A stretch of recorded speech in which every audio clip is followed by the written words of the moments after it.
This is Jenny Bell from Clarington, Ohio, and I'm listening to Barbecue Central. Let's go! We'll do it live. Okay. Well, do it live! I'll write it and we'll do it live! So to get that perfect barbecue, you use wood. Are you sure it's safe? Whatever. We put the lighter fluid on, strike the match, and... Oh! Should we call the fire department? That might be a good idea.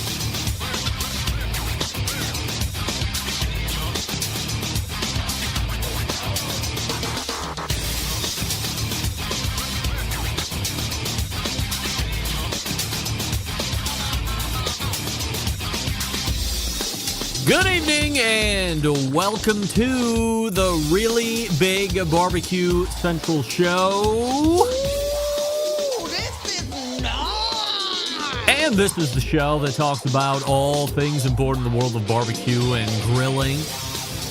This show originating from the Rock and Roll Hall of Fame city, Bomb City, USA, Cleveland, Ohio, the barbecue capital of the North Coast.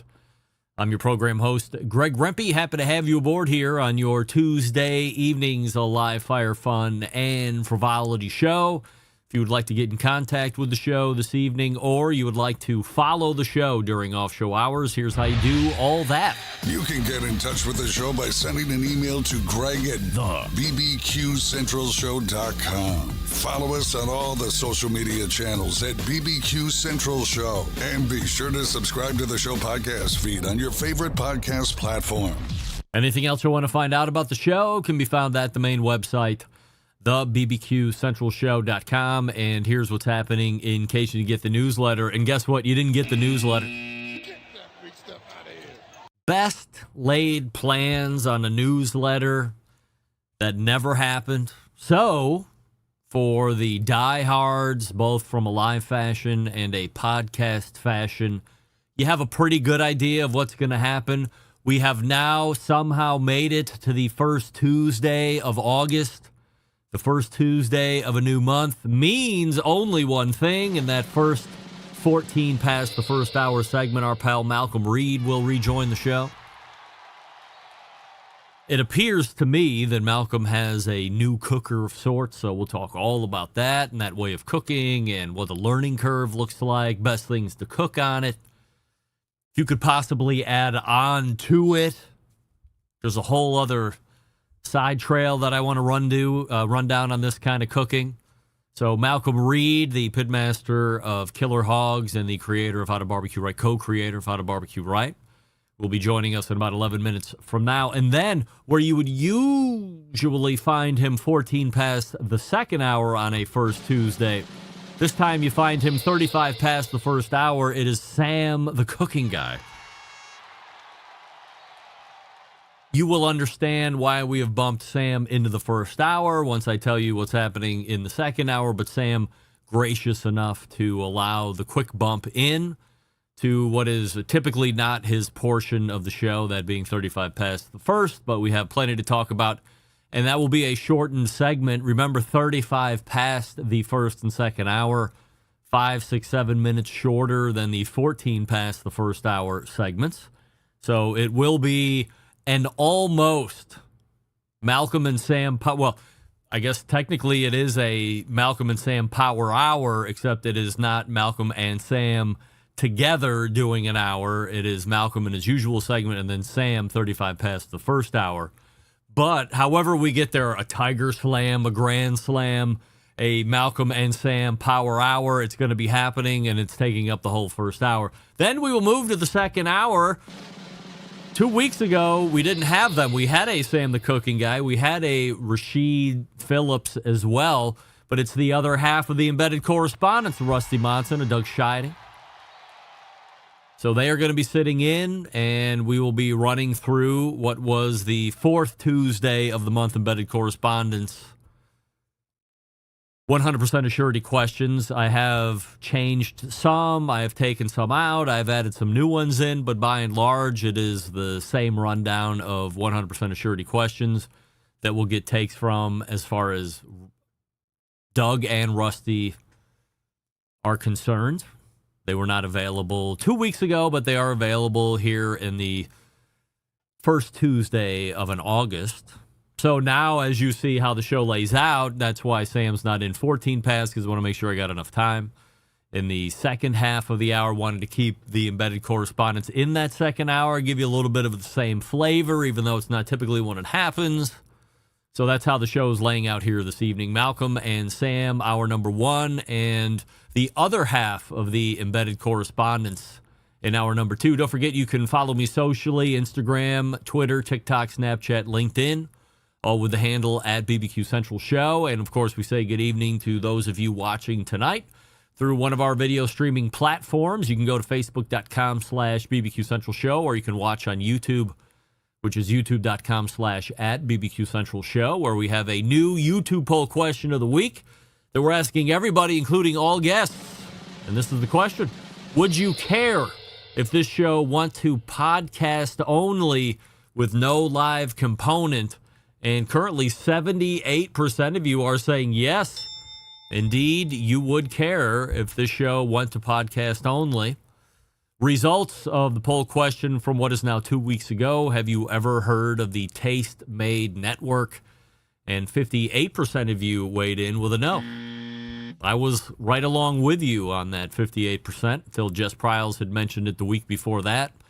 I had no idea or had never heard of what the Taste Made Network was, although our guest from 2 weeks ago, Amanda McAuliffe from McAuliffe Cigars, the Senior Vice President of Marketing, had heard of the Taste Made Network 10 years ago when she was living that lifestyle out in California, doing movies and indie TV shows and all that other stuff before she got into the cigar business with her father, now making some of the best cigars out there in the Nicaraguan area of the world, or we'll call it Nicaragua, why not?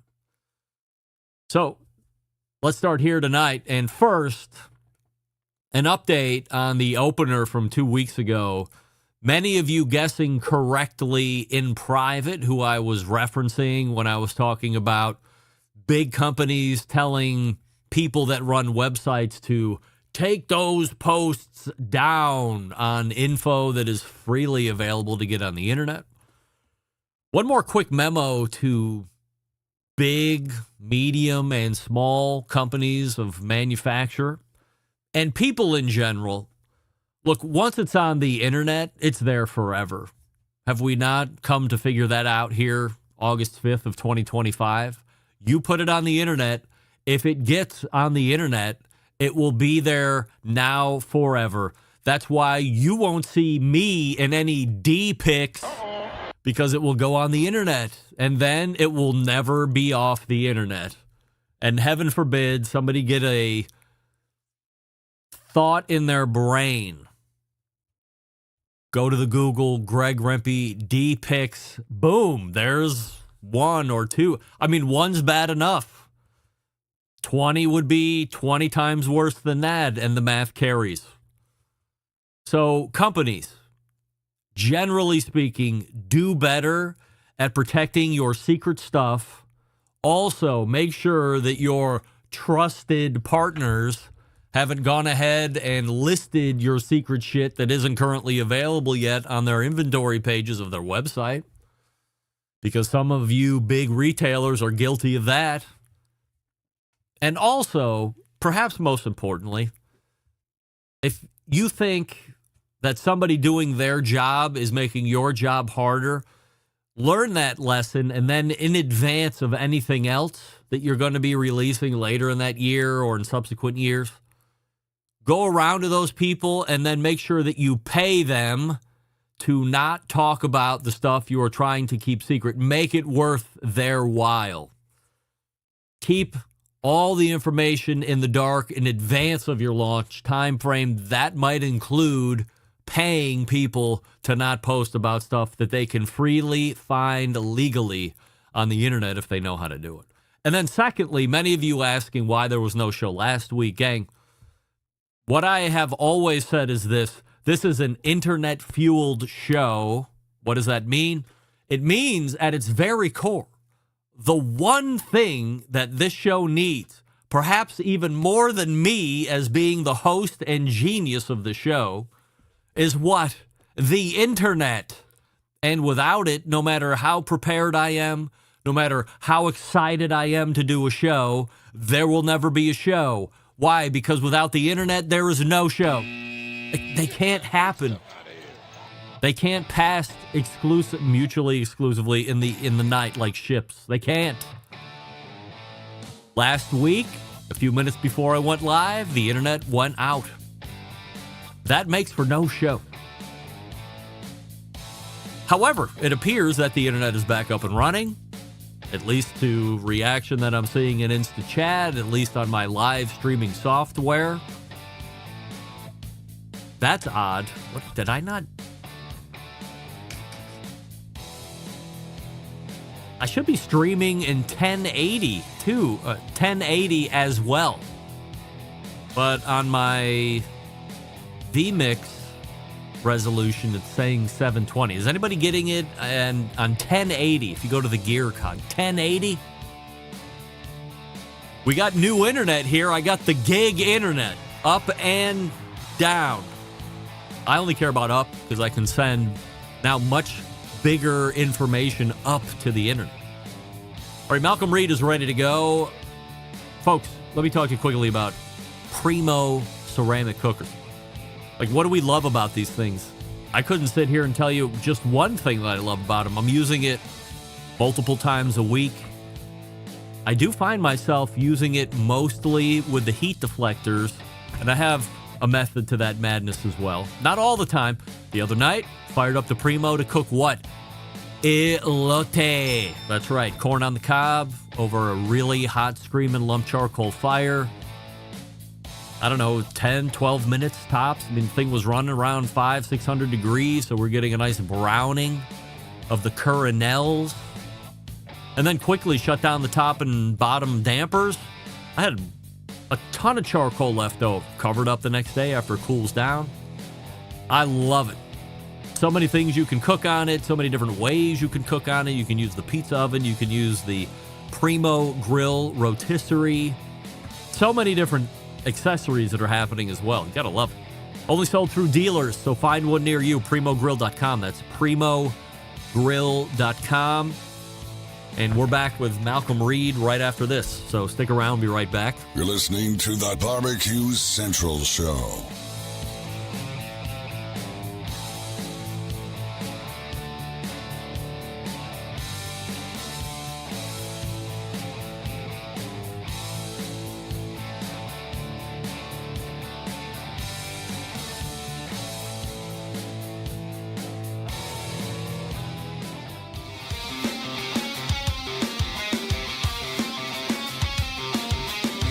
Broadcasting live from the BBQ Central Show studios in Cleveland, Ohio. You're listening to the BBQ Central Show. Once again, here's your host, Greg Rempe. All right, welcome back. Now I got to see if I can go from memory. This portion of the show being brought to you by Fireboard. Fireboard 2, Fireboard Dry, Fireboard Pro, Fireboard Beacon, and the wireless Fireboard. Oh, the hell is that called? I got it right here. Pulse! Right, I remember that all on my own. The Fireboard Pulse. Visit fireboard.com for more information or ask questions. 816-945-2232 if you would like to call. Right, joining me now in the normal 14 past the first hour time slot and in a portion of the world that looks a little bit more familiar to me than last time, our pal Malcom Reed from How to Barbecue Right. Malcom, appreciate you joining the show as always. We have a YouTube poll question of the week that we're asking everybody, including all guests. You are a guest. And the question is this. Would you care if the Barbecue Central show went to podcast only with no live component? Yes or no?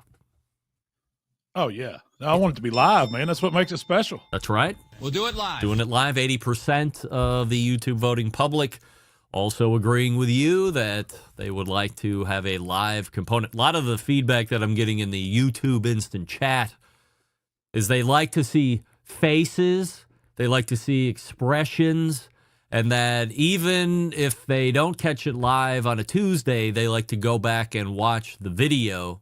And I was thinking to myself, look, maybe it's no surprise to anybody that does a live show. If you have a decent audio podcast, I mean, you do. You have a decent podcast audience recorded. If you had that show live, I mean, it just makes total sense that it would be a much, much, much smaller percentage of people carving time out of their day to listen to the How to Barbecue Right podcast live edition or the Barbecue Central Show edition. The numbers are extremely skewed in the at your convenience side of things versus at your live. But as I've always said, I got to like the live audience the best because they are carving that time out on a Tuesday each and every week. And we do it for, since 2008 live. So a lot of these people hanging with me there. So I figured I'd throw the question out just for shits and giggles because I had been consulting with a few other folks that talked about doing it live. Have you so you've done it every so often. Did you and Rochelle ever talk about doing the How to Barbecue Right podcast live from the beginning? We never really considered it because we knew that we weren't going to have a set time where we could record ours. So unless everybody knows Tuesday night's Greg night. So, to tune in to the Barbecue Central show live. But, and so we always knew that we were going to record it and it just works for us. But when we do live stuff, you're absolutely right. It's a dedicated audience to your live stuff. It's great interaction. People get to see it as it's happening. There's no edits. And so that's a side of it that's great to do the live thing, man. And my hat goes off to you for doing it for so long. It takes a commitment to give out your Tuesday evenings every single week, year in, year out. I mean, for we're working on almost 20 years, man. Yeah, that's 20 years. That's incredible, Greg. It's incredible. That's why I look up to you. Oh, give me a break. I'm your biggest fan, so it's a mutual love fest, no doubt. Last month, you were, let's call it, in the Ozarks, and there were many decisions being made at that time, none more important than figuring out how you were going to outfit the new place with cookers. Yeah. What has made the cut? Has there been final decisions? Everybody needs to know. So the only thing I'm missing is my Primo. I've got a Weber kettle just for, easy, fast firing up. I think everybody needs one of those. And then I've got my pellet smoker and I've got a Camp Chef flat top. So the only thing I'm missing is a Primo. And since I've talked to you, I've ordered an outdoor bar that's going to go out there. So that's going to be kind of the focal piece. And then my grills are going to be back behind it. I'm going to kind of create that outdoor kitchen just with the grills. I'm not going to do cabinetry in the back because I'm going to have some storage in my bar, but it'll be done after that. So as soon as they get the bar built. In the back where all this is going to be, I'm assuming in the back, is it over cover or is it wide open to the sky? No, it's under roof. It's under roof out back. So right off the back porch, when you step outside, you're under roof, and then you're on the bank of the river. So it's right there. So 2 weeks ago, I was talking with, maybe it was 3 weeks ago now, David Gafford from the Barbecue Lab, and we got on the subject of building an outdoor kitchen.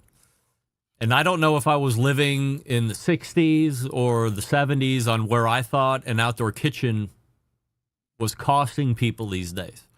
I was thinking, and this is like stonework and all the everything, $10,000, $12,000. Well, needless to say, after I woke up from passing out, David Gafford told me he had received a quote to build one in his backyard for well over $100,000. And then he started pricing out the different components. I didn't know that a grill that goes in, a built-in, by and large, is 3, 4, 5 times more expensive than the traditional Weber grills or, I don't know, whatever standalone grills that you're getting in. And then he was also comparing it to this modular kitchen that he was building at his church. So this would be akin to the stuff that Grilla makes, those stainless steel components. You can kind of pick and choose what you want and build something from there. Markedly less expensive than what he ended up building in his back porch. Long way to go to ask as far as your bar is concerned. Who are you sourcing for that? And you don't have to give specific numbers, but ballpark, what were you expecting to spend on that?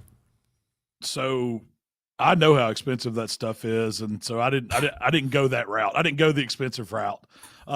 We actually found a company online, and man, I can't remember the exact name. It's something like outdoorbars.com or something like that. But these are actual someone building a wood bar.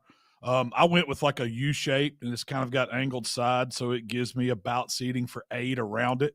It's actually you have the choice to build it on casters or not. I wanted something that I don't know if that's the way I'm going to keep it forever. So I didn't go that built-in stone, all that, that expensive route. I went with something that's more functional for me. And if you had carpentry skills, you could probably build this yourself. I wanted the wood. I wanted a little metal on it just for trim, but it's basically wood. And so it kept the cost down. I think this one was maybe $1,200 plus shipping, something like that. And once I materialed it out, I've got a buddy here that works for me that's a good carpenter. He said, "Man, I can't build it for that." He said, we could definitely build it, but it would be hard pressed to build it for that price. And so I was like, well, that's a no brainer. We're going to see how it is. I'll give you, it should be here before next month's show. Yeah. So I'll be able to give you the rundown, and maybe I'll post some pics and stuff of it so folks can see what it is. See if it was worth it. I hope I didn't get beat, but we'll find out. Yeah, would love to get your reaction next month as we look into that, because I guess up here we're coming up against what would be the close of barbecue and grilling season. I mean, next month will be September already, if you can believe it or not. So, depending on which way the wind is blowing, we could still have 3 or 4 really good months of weather here as we lead into winter, or it could start snowing by the end of October. Just depends on what kind of weather we're going to be getting out here.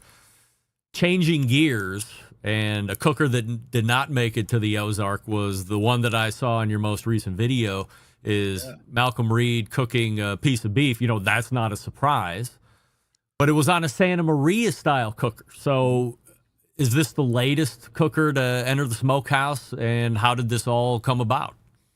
So I've had that ever since we built the smokehouse. So it's been, I guess, going on 2 years. Yeah. I've used it when I first got it. Man, that style of cooking is new to me. I'm not gonna sit here and tell you that I'm an expert at open fire Santa Maria style cooking, but I love the challenge.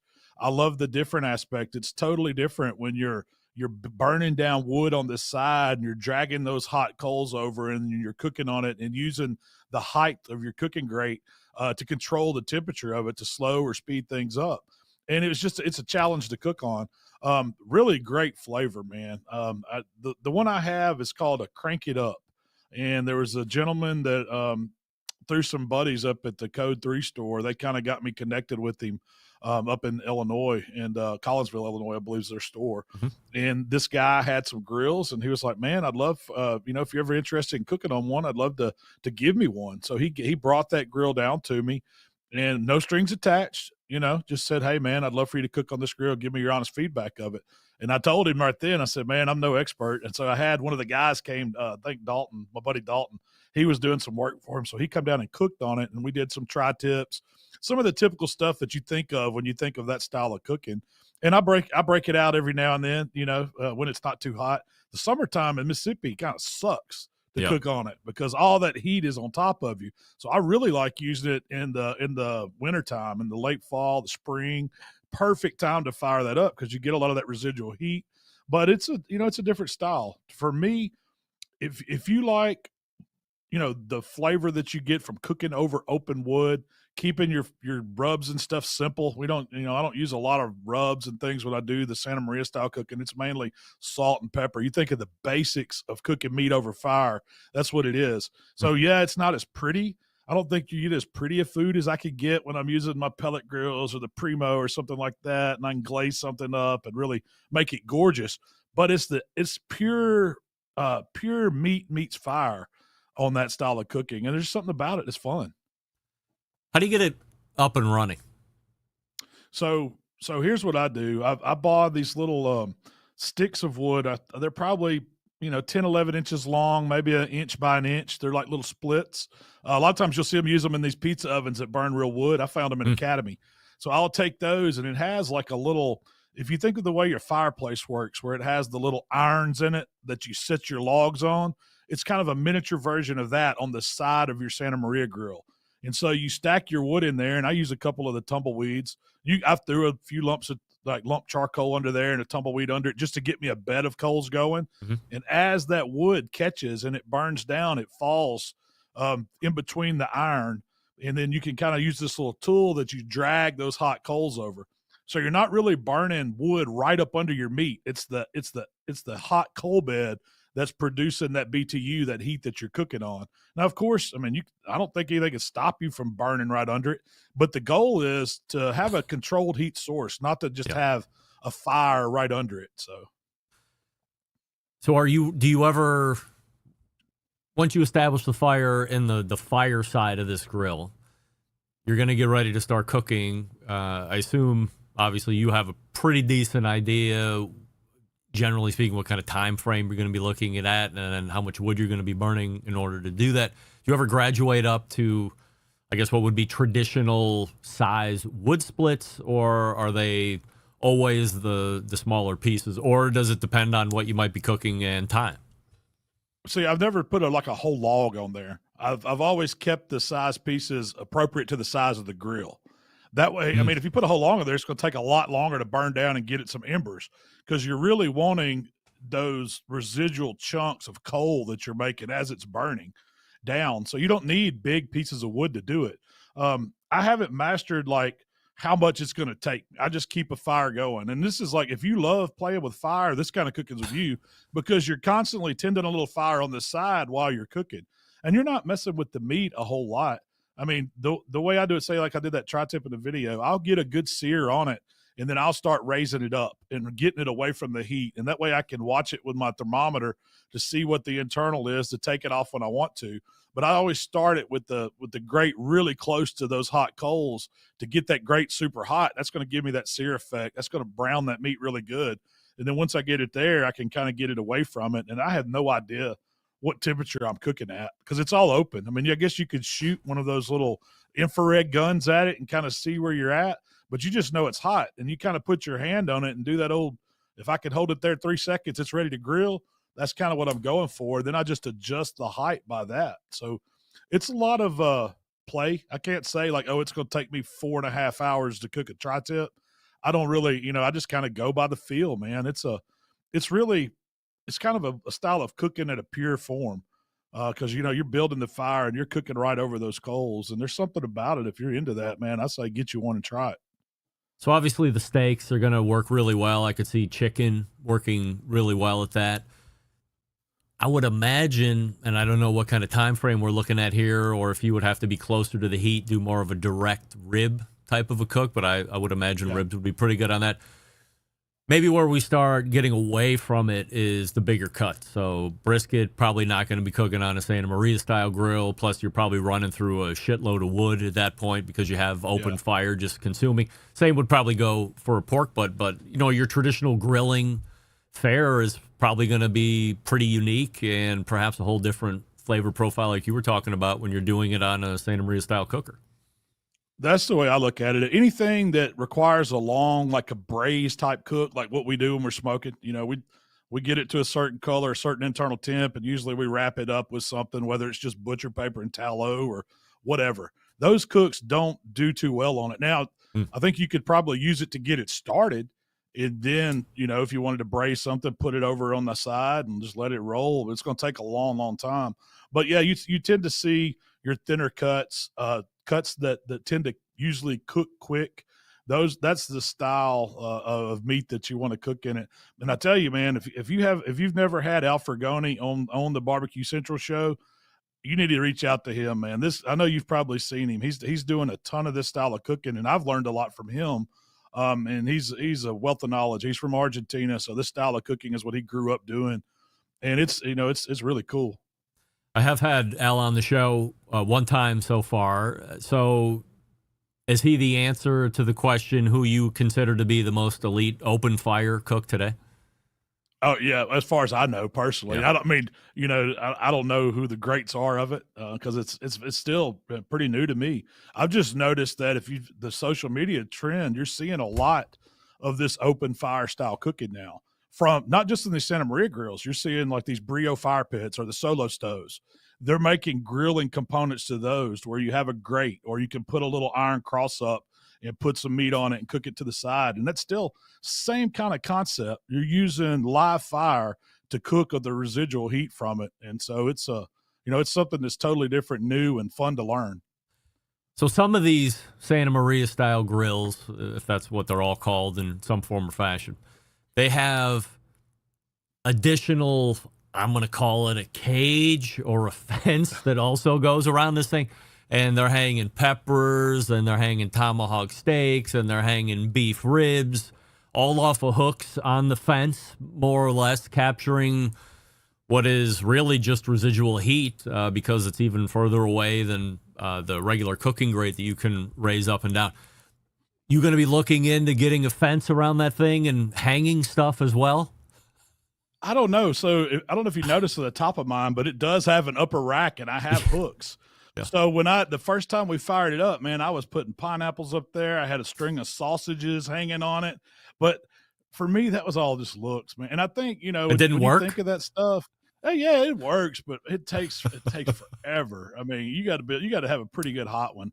I think you're talking about burning several, pounds of lump to get a fire hot enough to cook the stuff that's up top. It'll eventually get there, but I think it's more of a showcase. Like if you see that stuff, it's just so it's so unique to see all this food hanging up around the grill. And I don't know if it's more of a showpiece, something to talk about, than it would be the actual best way to cook it. My fear would be, if I was the one cooking it, is if I didn't have that type of fire ferocity that you were talking about in order to cook it. How long are we in the danger zone here? If you're not getting enough heat and it's taking too long to get wherever it needs to go, well, it's hanging out in bad areas, unsafe temperature areas. And how long is that doing? So I would hate to, great from an aesthetic standpoint, especially if you have a bunch of people over, but maybe there's also sausage in the pellet cooker somewhere or in the Primo somewhere, and magically that's the sausage that actually gets served when you bring everything inside, or when you're on the other side of the deck to serve it to everybody, and the other stuff goes into the side yard, or you feed it to the dog and, go from there. But yeah, I've often wanted to get my hands on a Santa Maria style cooker and give it a whirl, see what the fun is all about. And you're definitely motivating me. I mean, I think it's very refreshing for somebody who is widely looked at as the superior online barbecue guy to sit here and tell me, hey, this really isn't my style of cooking. This really isn't in my wheelhouse. Sounds like there could be, I don't want to call it anxiety, but there is an uncomfortable feeling that, or it's just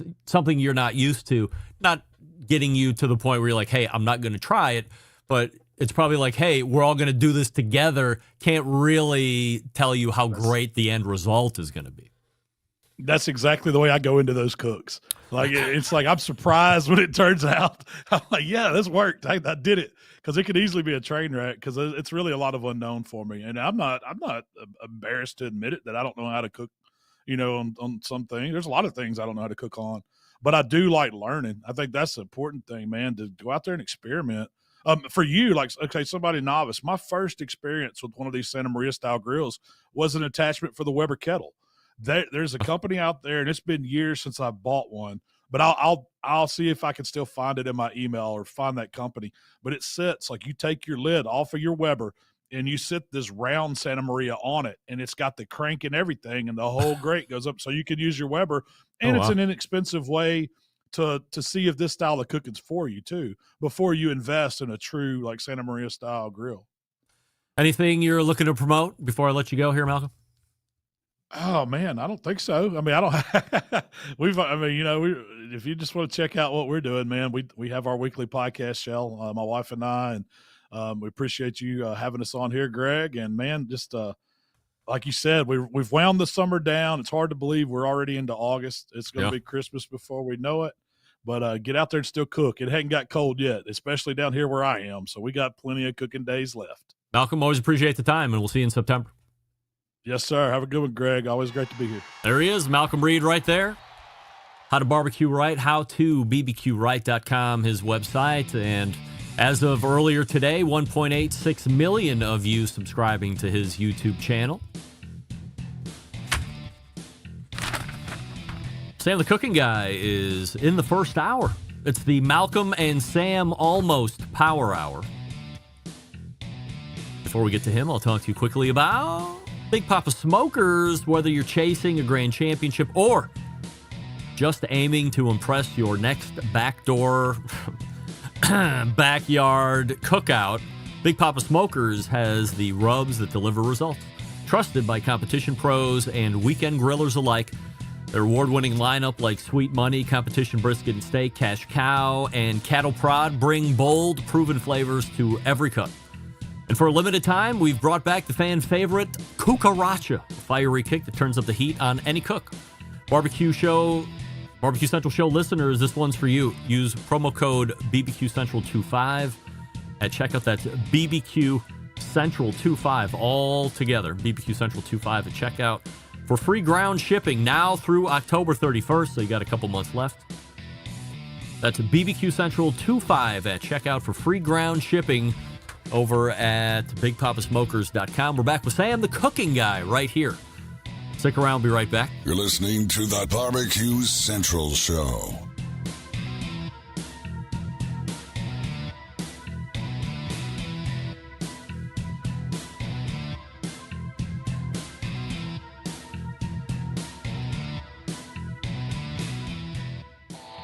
Howard Stern, Jim Rome, Dan Patrick, and Greg Rempe. The Mountain Rushmore of talk show entertainment.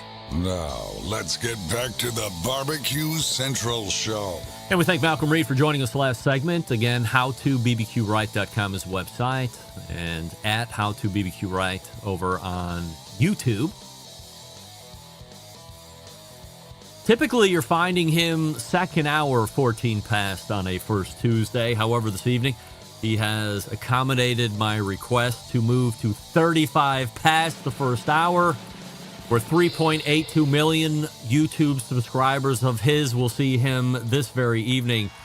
It is Sam the Cooking Guy. Sam, greetings and welcome to the beginning of August as we have less than 6 months left. What's up, buddy? Through 2025. Yes, go ahead. I love Malcom Reed. Everybody loves Malcom Reed. Who doesn't? Right? What's not to like? But when Malcom Reed says, it's going to be Christmas before you know it, he's actually incorrect. Oh? Well, it is going to be Christmas at some point, but before Christmas, I just made a little check. All right. It's going to be Labor Day, Columbus Day, Halloween, Veterans Day, Thanksgiving, Black Friday, Hanukkah, then Christmas. Wow. Malcolm, we just don't go from August to Christmas. No. We have all those other great things to celebrate before we get to Christmas. Please, for God's sakes. Why am I not loud enough in my own ears? I don't know. Turn that up. There we go. That's better. Better? All right. Sound good here, which is all that matters. 1.5 minutes before we went live, Yes. I dumped over my Yeti glass with beer and ice in it on the desk right here. Started yelling for Kelly, help, I need a towel. And Is it a flurry of activity? Is it Modelo? It's a Modelo. Yeah. Yeah. I like a That's Modelo your beer. on ice. It is, yeah. It's ours. We like it. Do you did that beer come out of the refrigerator? Mm-hmm. And still with ice in the Yeti? Yeah, and some lime. Yeah. Yeah, yeah. It's Why my thing. the ice? It keeps it cool. I mean, I'm not drinking it long enough. I'm not taking enough time that it melts, really. I just like it. I like it. Kind of slows me down a little bit. I don't know. It's a nice thing for me. How could I possibly... A nice beer is a good thing. How could I possibly forget this? Before Christmas, Sam the Cooking Guy's birthday. Thank you. Like well before Christmas. Yeah, I forgot myself. 2 days from now. August is a big month. Yesterday was our 40th anniversary. Saw that. Congrats. Thank you. Tomorrow is Max's, my oldest, 37th. Wow. Thursday is my 66th. Jesus. Oh yeah. Oh, I thought we were going to keep going. No. And so last night we celebrated our 40th anniversary and Kelly's cancerversary. Yeah. August of last year was when she was diagnosed. Yeah, great. And then proceeded to kick the hell out of cancer. Yes. By the way, much like your wife did. That's right. We have a pair of broads that are willing to kick ass and take names. 100%. Yeah. By the way, next Tuesday, in case I forget, my dad's birthday. So Let's give him a name, shall we? Bill. Bill. Have you ever seen him? No. Am I going to now? Yeah, I got a picture of him. It's actually him and my mom. How's Ready? the resemblance? Yeah, go ahead. I don't know. I mean, I think we have the same kind of olive-colored skin. Go Ready? ahead. Where are you? Yeah, go ahead. Here they are, right here. Bill and Connie. A handsome couple, man. I'd like them. Wait a second. They don't look anything like you described. What do you mean? My dad looks exactly like me. No. I just mean they look way nicer than you've described them. What are you talking about? Way nicer. Yeah. I'm only kidding. Hey, where do your people come from? Because we know nobody's from here. Despite what some people like to think. You mean Rempe? Yeah. No. Yeah. Where are the great grandparents or Well, I believe if my math is correct, I'm 25% Sicilian, and I'm 75% Italian. Although aesthetically, I look like I'm 75% Sicilian and 25% German, maybe even 85% Sicilian. Although everybody else in the family except my mom looks German. Yeah. So we're mostly German with a smattering of Sicilian, not Italian, Sicilian. Interesting. All right. Here's a fun fact that you never wanted to know and that you were going to fall asleep on. Rempe is not necessarily what you would consider to be a German-sounding last name, right? No. However, if you stick an N on the end of that last name, now it becomes a lot more German-sounding, as in Rempen. Oh, that does sound... You're right. And when the Rempens came over from the Germanys, some of them decided to drop that N and go to Rempe, and that's how it all happened. In fact, there was a family reunion, 15 years ago, and they called it Rempenfest. How cute. Were there shirts? Yeah, there were shirts. I like that. Apparently the officers at Ellis Island were a big part of changing people's names. Yes, yeah. Right? Next, what's your name? Vladimir Wolendowski. Right. We're calling you Vladimir Wolf from now on. Right. But I don't want to be. You're now Vladimir Wolf. You can go that way or you can go back. Yes. Fine, I'll go this way as Vladimir Wolf. Yeah, it's crazy. It's crazy. Do you have an update on the Matt Osman bet welching saga? Have you been made whole? I have not been made whole. That's my update. No. Andrew, What do you think? I have not been made whole. Oh. What do you think's going to happen? What's it going to take? I don't know. It's bizarre. He guilted you somehow after he didn't pay you for months. Yes. He guilted you into following him on Instagram, which hopefully as soon as the show ended 2 weeks ago, you unfollowed him. And then still no payment on his bet. He bet $2,000 that you were going to get to 4 million YouTube subscribers. By the way, 3.82 million YouTube subscribers as of today. So it looks like 4 million won't even happen for like 20 months the way your accumulation is going. Yeah. Listen, somehow the first almost 4 million were cake.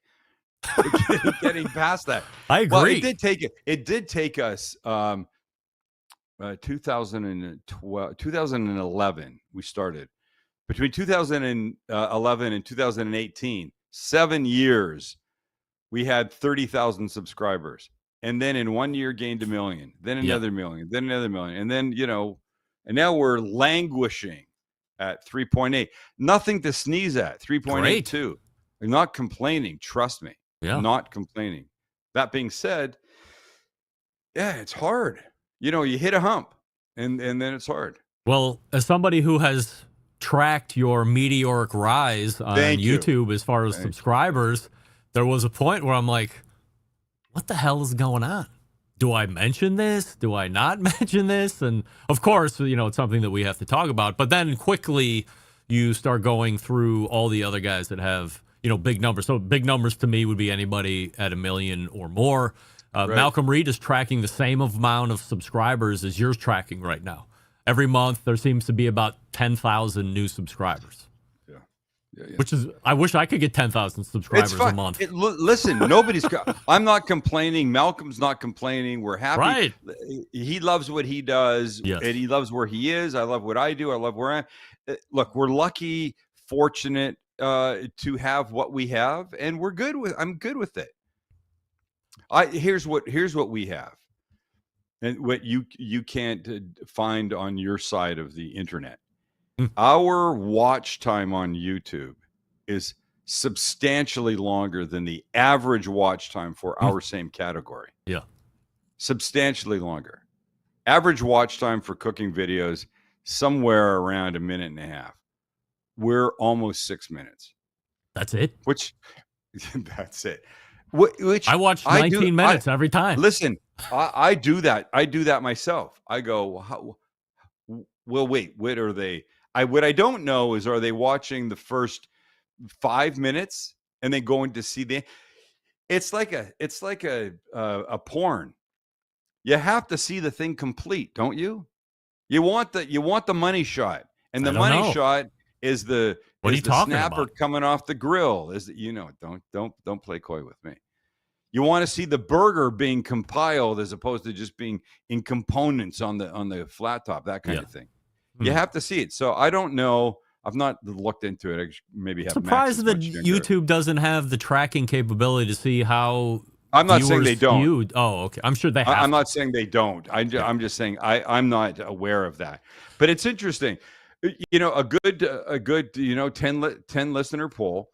If you're watching a cooking video and you don't watch it all the way through, do you at least go to the end to see how the thing finishes? Of course. To see how the guy finishes. I mean, how the dish finishes. Oh, hey. That's what I mean. What are you talking about? That's what I mean. Let me peel back the curtain here a little bit. Let me see. Yes, peel it back a lot. Maybe I can't.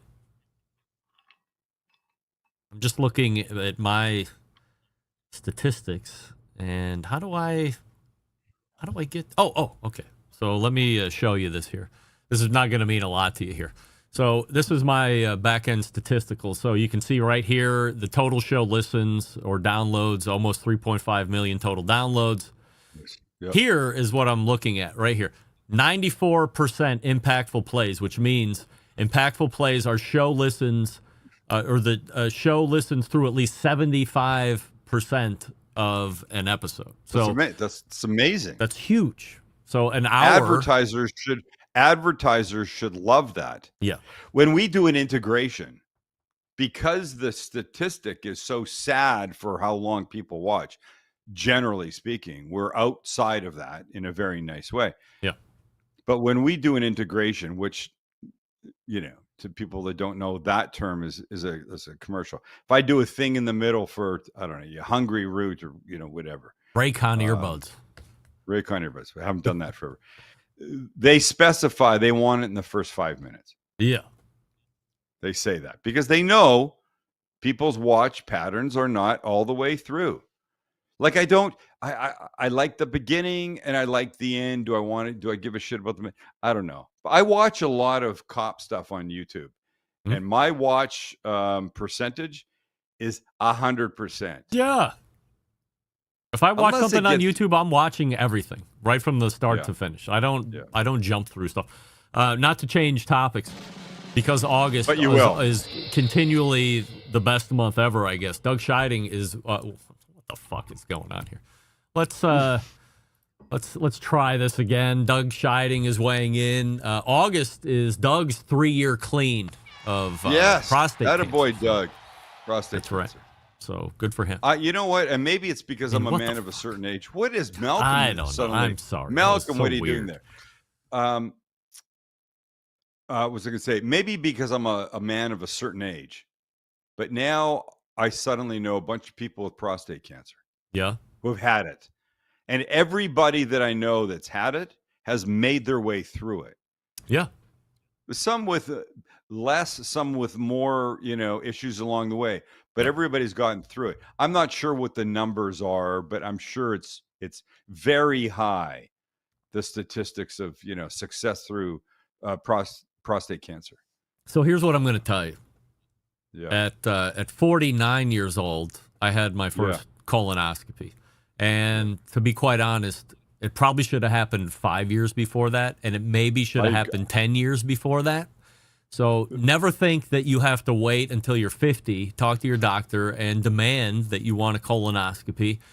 Get over the fact that you have to do the prep and you're going to shit your brains out for a few hours. Like, who cares? Matter. And think of this, weight loss. Yes. Weight loss. Think of it as an instant weight loss. Yes, it's the most ridiculous thing ever. Here's the thing, guys. Sorry, by the way, Doug had colon cancer. Sorry, not prostate cancer.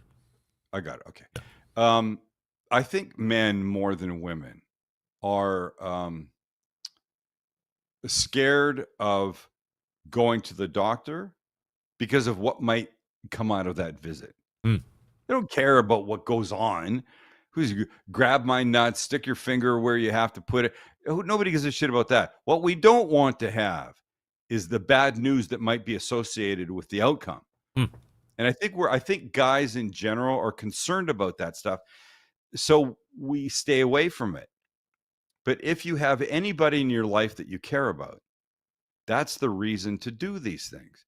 You should be here for them, for your children, now me, for my grandchildren, for my wife. I don't want to check out early because I ignored something. And that's the problem. Right. You ignore it. And that's when, you hear these people say, wow, I wish I'd done something earlier. Yeah. Because a lot of what happens today in the cancer world is you can deal with it if you get to it early enough. Yep. Kelly is a good example of that. She just not had mammograms. When Kelly was first diagnosed, we talked about it. And a friend of mine, we were on the news. A friend of mine texted me and he goes, dude, this is really important stuff. I appreciate you talking about it out loud. And I will now try and encourage my wife to have a mammogram. They're in their mid-50s. Yikes.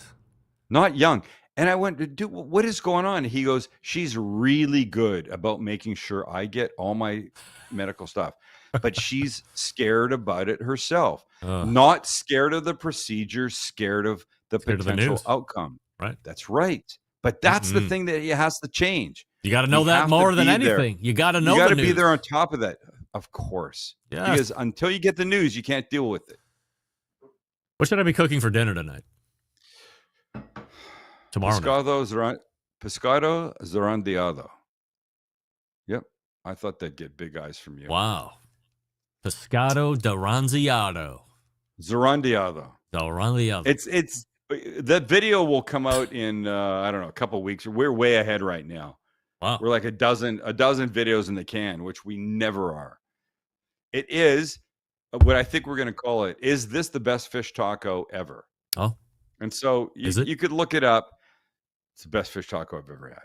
Is that like you have to put that in all the titles? Best? No, that's Max. I fight with Max all the time. The best hamburger ever, 2.0. No, Max, it's always the best ever. Here's the problem. We shoot the video. It's YouTube. The whole thing's going on. I take a bite and I go, this is the best thing I've had. Max turns that into the title. I go, you can't use the best for everything. But in this case, the best fish taco I think I've ever had. The best shrimp taco I ever had was tacos Gobernador, Governor tacos. There was cheese. Go just check out the video that we did a couple weeks ago. Tacos Governor, Gobernador. Unbelievably delicious. Unfreaking believably delicious. And there was cheese involved. And I know everybody's like, oh, you can't have cheese and fish. Yeah, fuck you. Certainly can. Yes. You know what Meathead says? What does he say? No rules in the kitchen or the bedroom. You know what? He's right. This whole white wine with fish and chicken and red wine with meat, that's all bullshit. Have what you want to have. Right. Eat what you want to eat, but Trust your palate. get it. Yes, but get a colonoscopy. That's what you need to By do. the way, thank you for the shout out in your story. I was going to mention that I've seen quite a number of burgers through the Sam the Cooking Guy video chain here recently. And then on the Instagrams, as you're working through your 748 days of eggs, you also put on a Bubba Burger, like a 15-story Bubba Burger thing, which I thought was great. And you mentioned me in the very beginning as being an inspiration. I'm taking liberty with inspiration, but you mentioned my name. Except I screwed it up. I double punched on the building of them, but I have an update. Ready for an update? Yes, please. Kelly didn't like it. Bullshit. She said it was 9.5 out of 10. You know what she said to me after that the next day? I lied. I can't believe you liked it that much. She goes, well, I felt pressured. I go, pressured for what? Oh, She no. goes, you were gonna put this on the you were doing your story. I thought I had to say it. I go, I didn't want you to say that stuff. I want you to be honest. We've got 4 in our freezer. They come in a 6-pack. We have 4 in our freezer.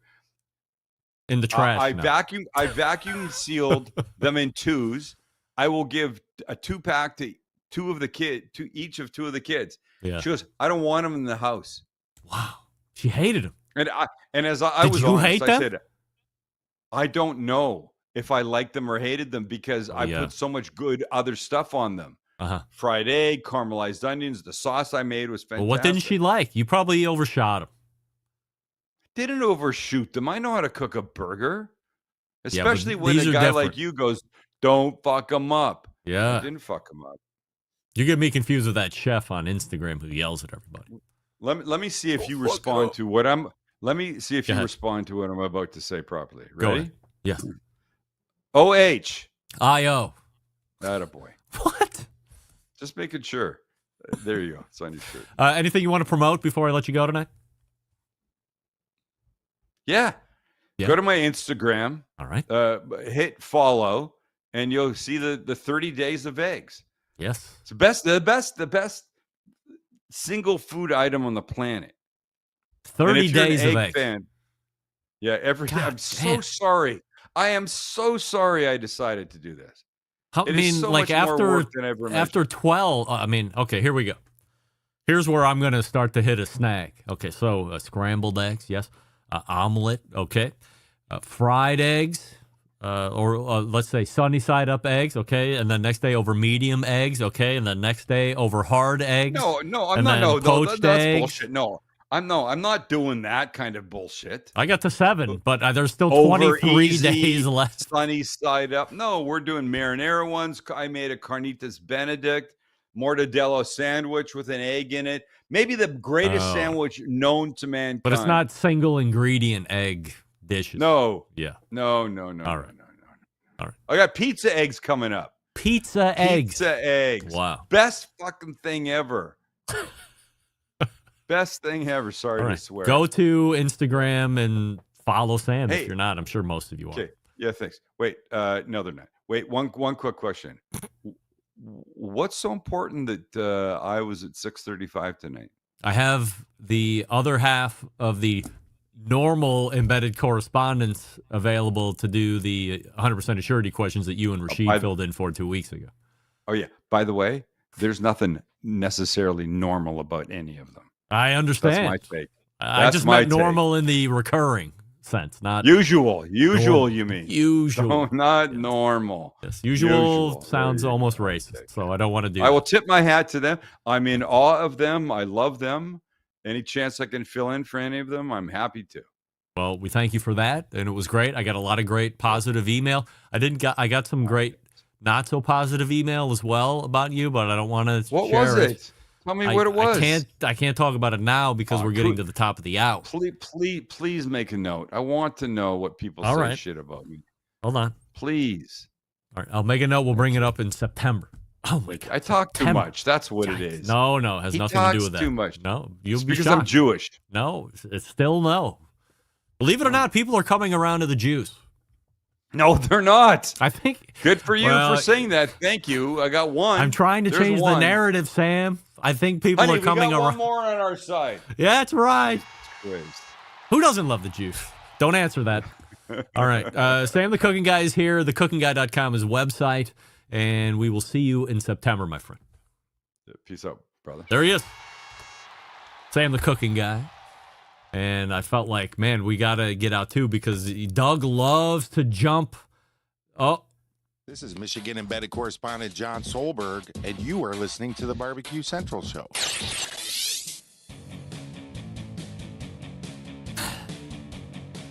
Doug loves to jump the gun and get in early. So we're a little over, but that's all right. I don't have any ads. So we'll come back and wrap the first hour right after this. Stick around. Be right back. Continuing to produce incredibly mediocre content in an exceptionally professional way. You're listening and watching the Barbecue Central Show. Once again, here's your host, Greg Rempe. And we do thank Sam the Cooking Guy for joining us last segment, thecookingguy.com. Or if you want to buy his stuff, shop stcg.com.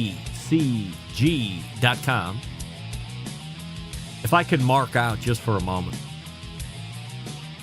If you're in the market for knives, you got to get all the knives that he's selling. I can't sit here and tell you how great these knives are. By the way, considering what some knives cost, these are easily professional grade knives at a value price. The chef's knife, the machete knife, the bread slicer, the paring knife, the Nikiri, the Santoku. I don't even know the names of them all, but I have all of them. He sent them to me for free. But if I didn't get them for free, knowing what I know now, I would buy them. For instance, Bobby moved into an apartment just outside of Pittsburgh this past weekend. It's a very good chance for Christmas she's going to get a set of Sam the Cooking Guy knives to use. They're incredible. If you're in the market, if you're looking for a holiday gift or a birthday gift, start your collection of Sam the Cooking Guy knives. I'm not just saying this because I like Sam. They're fucking great. They keep an edge. The handles are nice. The weight's good. I have abnormally big hands for a guy my size. You know what that means? Big feet. They're great. Highly recommended. All right, let's head to the second hour. Stick around. We'll be right back.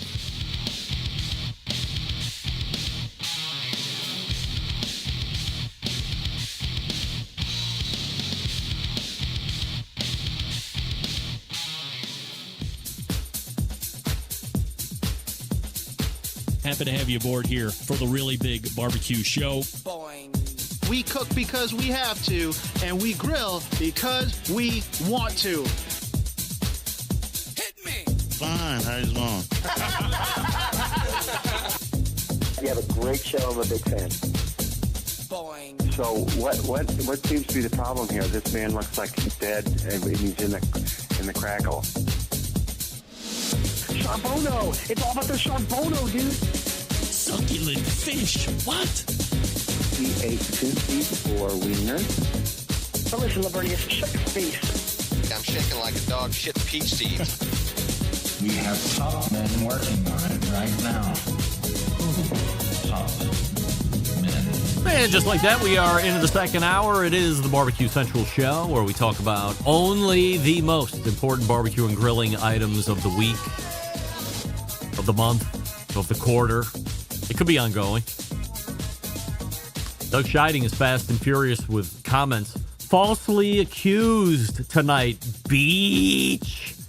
I did not try to log in just now. Thank you, Carrie Ann. Doug, go back and check the tape. I did not say that you just tried to. I said I was trying to get out on time in case you tried. You are a notorious logger honor early. However, somebody else has beat you to it. Rusty is already in the green room. There he is right there. He's ready to go. So stand by for Rusty in a few minutes.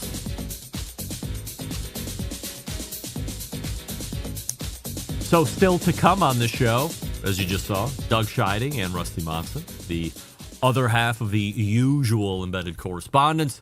By the way, the Barbecue Central show is coming to you live and direct from Palm City, USA, Cleveland. And we say good evening to those of you watching tonight through one of the video streaming platforms that are available, facebook.com/BBQ Central Show, or you can watch on YouTube, which is youtube.com/@BBQ Central Show. We have a new YouTube poll question of the week that we're asking everybody, and I did not ask Sam the cooking guy. Damn it. I think halfway through that I thought about asking him, but I didn't. We're asking everybody this. Would you care if the Barbecue Central show went to podcast only and no live component? And 75% of you are now saying, yes, you would care. Duly noted. Coming up on the best moments of the Barbecue Central show in 10 minutes or less this coming Friday, we are getting to now episode 394, bringing you to a September 1st, 2009. So just more than a year and change from when this live show was born, February 7th, 2008. And this Friday, you will hear a feature. Oh, Jesus. So what happens when you turn 51? You do was that like a burp and a hiccup at the same time? This week, we feature Jason Day of Burnt Finger Barbecue. And back then, what do we know about Burnt Finger Barbecue? Jason Day. Little thing called the bacon explosion. Took the world by storm. Not the country, the world by storm. That somebody thought about taking a chub of sausage, flattening it out, stuffing cheese and barbecue sauce and crispy bacon inside of it, and then doing something that I could not possibly fathom ever doing. Not that I couldn't do it. Not that I can't believe somebody thought of doing this with bacon. But me physically taking the time to do this, what is that? Making a bacon weave. Fuck you. I'm never making a bacon weave. Too labor intensive for too little of a payoff. However, the bacon explosion featured the now viral, forever popular bacon weave portion of this whole thing. So then you reform it back up, and then you roll it into the bacon weave, and you slap some Burnt Finger Barbecue rub on it, put it in the smoker, cook it till it's done, take it off, glaze it with Burnt Finger Barbecue sauce, and there you have what is, in essence, a textbook bacon explosion. This allowed them to do many national TV shows. This allowed them to write a cookbook, which I believe won Best Cookbook of the Year in France a year or two after that. So on the heels of what ended up being one of the first viral foods ever, the bacon explosion, Burnt Finger Barbecue still out there today, although I would say Jason, I don't want to say he's more of the background, but certainly Megan Day is a little bit more upfront on the camera stuff. Look, we know why, right, Jason? Don't forget, you can subscribe to the show by visiting this website, thebbqcentralshow.com/subscribe. Also, you can request a best moments, all of your own. If you want to hear a past guest or segment that you feel has been lost in the extensive archives of the show, you can email pal John Solberg. Let him know what you would like to hear. John is Jon at thebbqcentralshow.com. Once again, it's John, Jon, John at thebbqcentralshow.com, and let him know what you would like to hear. He'll do his best to meet your expectation. Email from John in Kentucky. Hey, Greg, thank you for all your great work and effort that you put into the show, making it enjoyable each and every week. It is appreciated. I wanted to let you know that I have the Taste Made Network on YouTube TV, as Jess Pryles commented on a couple weeks ago. When reviewing their content more closely, they have another Barbecue Central show guest, Andrew Zimmern, as a regular. And Jess and Andrew did a episode together for Grill Week. Definitely worth checking out. Again, I appreciate your efforts as it makes for a great show. Regards, John from Kentucky. No relation to Terry in Kentucky. First of all, good to know, John, that there's no relation to you and Terry. Although we don't hate Terry, but we don't like Terry? I don't have YouTube TV. I have cut the Spectrum cable. Let me tell you something. So for the last 6 years I've been in this house, before we moved here, it was AT&T in Euclid. Then we moved to Wickliffe, AT&T, TV and internet, all the way through for 15 years.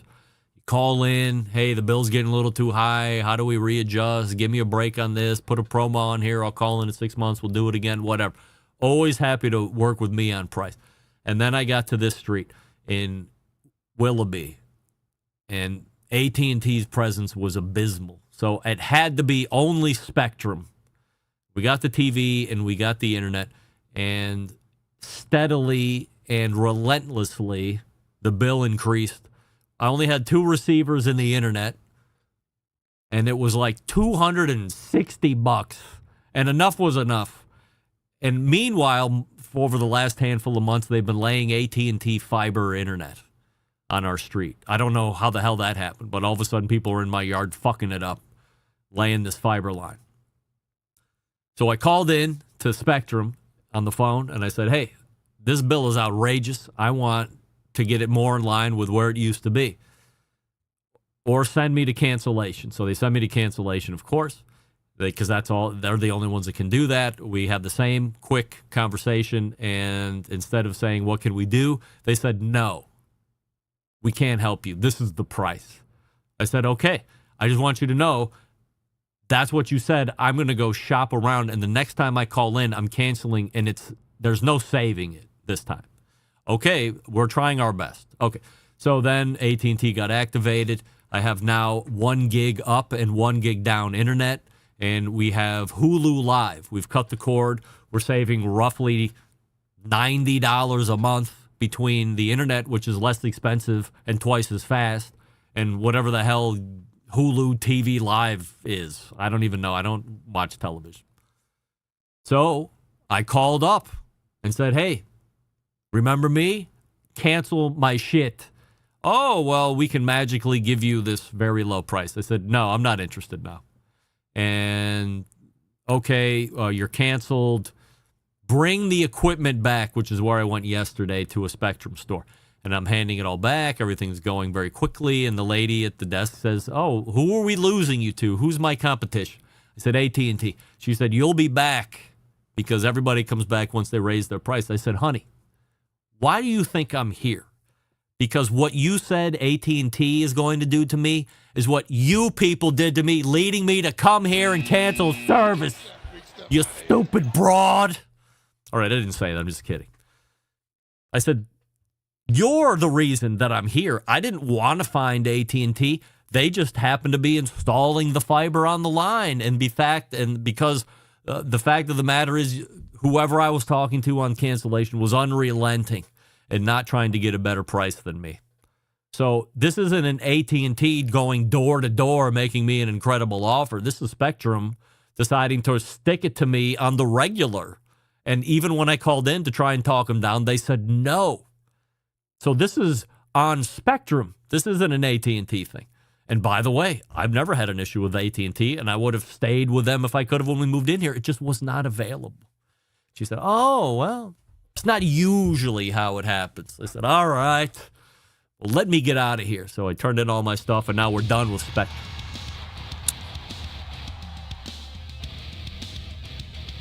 If you have the ability to get out of, I mean, we got to be the last humans on Earth that had regular cable, right?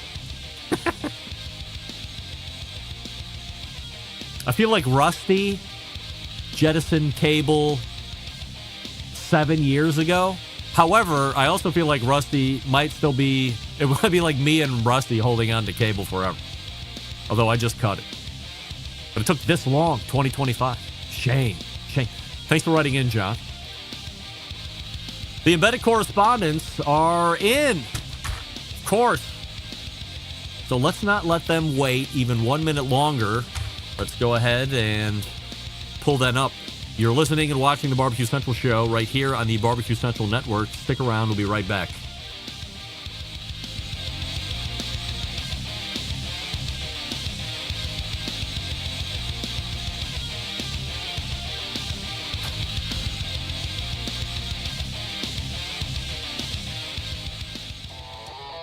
Stern, Jim Rome, Dan Patrick, and Greg Rempe. The Mountain Rushmore of talk show entertainment.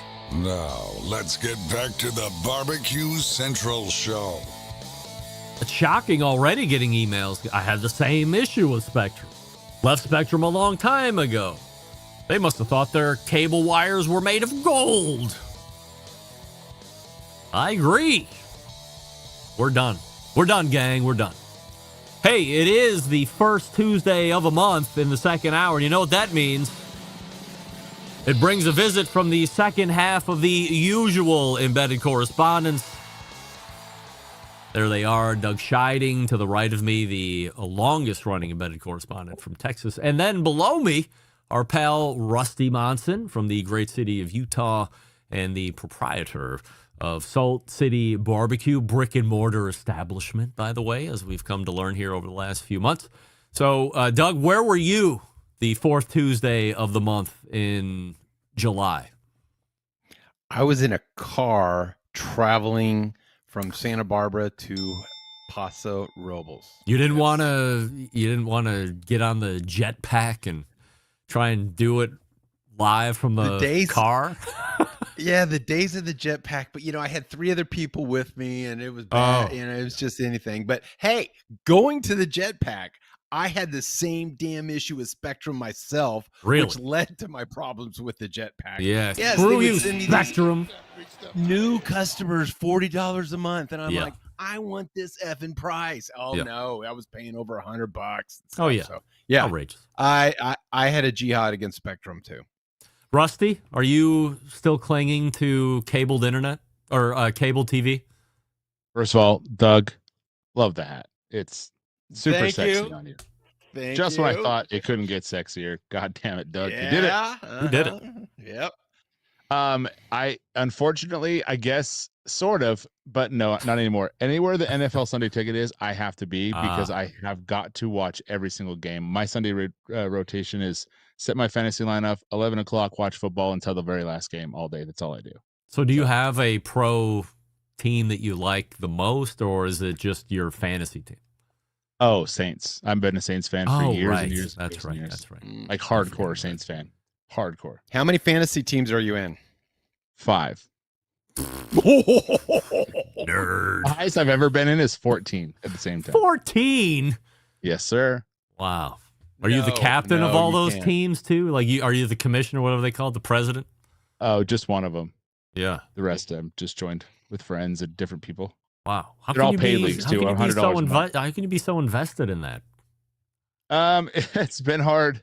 Honestly, the past few years has been really difficult. I'm like, shit, waiver wires. Damn it. I'm just busy. But hopefully this year I'll be chilling out, so I'll be able to set lineups. But I usually do that Sunday morning, get up, and it's part of my routine. So you do that, right? You do fantasy football? Yeah, I've limited myself to 2 leagues. And one of my leagues is actually a Popo Dynasty League that I've been in for about 20 years. What the hell does that even mean? A dynasty league is when you draft your team and you have to keep that sucker forever and ever, and you have to replenish like with rookies every year. So, yeah, if you've got Dak Prescott and you're stuck with him, you've got Dak Prescott unless you can trade him because there's no redraft every year. So that's why they call it a dynasty. Yeah, so you keep your team. Yeah, it's like having a real NFL team. Yeah. Sounds miserable. All right, we have a YouTube poll question of the week before we get to the 100% assurity questions. We're asking everybody, including all guests. Doug, we'll start with you. Would you care if the Barbecue Central show went to podcast only with no live component? Absolutely, 100% yes. I would care. You would care. 75% agree with Doug. Rusty, would you care if there was no live component? That's a hard one. It's cool, but I never watch it. I always listen, so I would have to say no. I wouldn't necessarily. 25% of the YouTube voting public agreeing with Rusty. I always watch it because I don't like to wait till Thursday for the second hour because if I'm listening to the show, I want to hear it all at one time. And plus, like if Sam's on if Sam's on or something, I want to see facial reactions and stuff and, people. So, yeah. To be fair, before I did all this stuff, that's how I did it too. I was the same way. So I watched it. You weren't an audio listener? Both if I missed it, but I was generally pretty good about watching. I always feel this is just me. So there's a lot of times where I'm doing the show like this and I'm seeing things happen. And I think to myself, that segment or the show in general wasn't that good. And then the next morning I get up and start to drive to work, put in the audio replay so I can listen to it as an audio fan. And 99 times out of 100, my tune completely changes. Not watching it and just hearing it, the show is markedly better.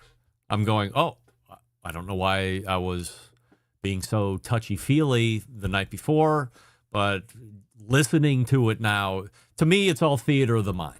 I can't visually see. If I go back in YouTube and I think I've made a mistake and I get to that point in the show visually, I start to get anxiety again, thinking, oh, I'm going to see this mistake that I just made again.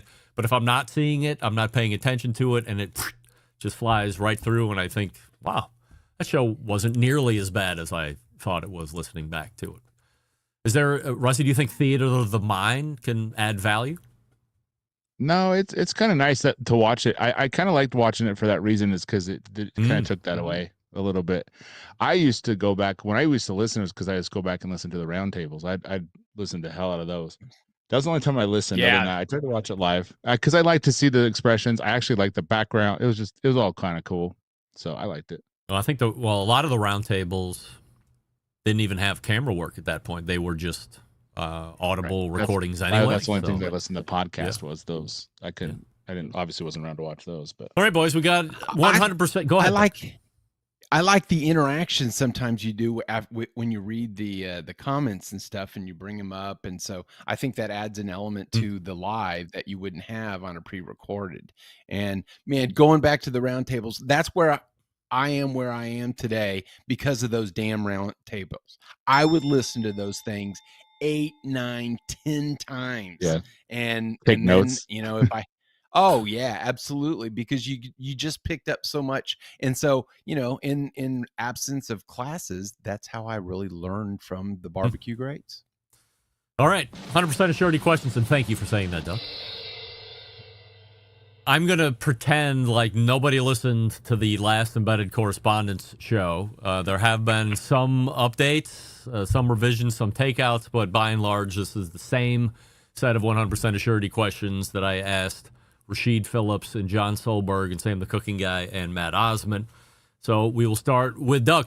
Doug, 100% yes or 100% no, you would spend $100,000 or more for an outdoor kitchen/cooking area. 100% no way in effing hell. No way in effing hell. All right. Rusty, $100,000 or more on an outdoor kitchen cooking area.